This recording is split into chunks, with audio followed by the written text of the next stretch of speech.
আমি বললাম, আমি ব্যর্থ। আল্লাহ বলেন, বিশ্বাসীরা সফল হয়।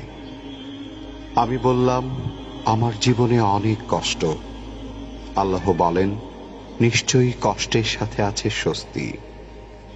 আমি বললাম, আমাকে কেউ সাহায্য করে না। আল্লাহ বলেন, মুমিনদের সাহায্য করা আমার দায়িত্ব। আমি বললাম, আমি দেখতে খুবই কুৎসিত। আল্লাহ বলেন, আমি মানুষকে সৃষ্টি করেছি সুন্দরতম আকৃতিতে। আমি বললাম, আমার সাথে কেউ নেই। আল্লাহ বলেন, ভয় করো না, আমি মুমিনদের সাথে আছি। আমি বললাম, আমার পাপ অনেক বেশি। আল্লাহ বলেন, আমি তওবাকারীদের ভালোবাসি। আমি বললাম, আমি সব সময় অসুস্থ থাকি। আল্লাহ বলেন, আমি কোরআনকে রোগের নিরাময় হিসাবে পাঠিয়েছি।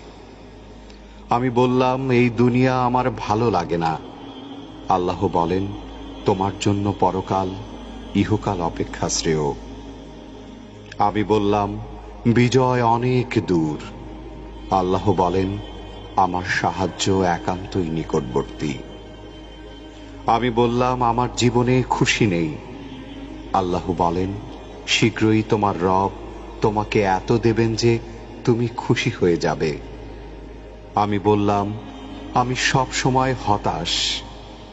আল্লাহ বলেন, আর তোমরা নিরাশ হও না এবং দুঃখ করো না। আমি বললাম, আমার কোনো পরিকল্পনা সফল হচ্ছে না। আল্লাহ বলেন, আল্লাহ সর্বোত্তম পরিকল্পনাকারী। আমি বললাম, আমার কেউ নেই। আল্লাহ বলেন, যে ব্যক্তি আল্লাহর উপর ভরসা করে তার জন্য আল্লাহই যথেষ্ট।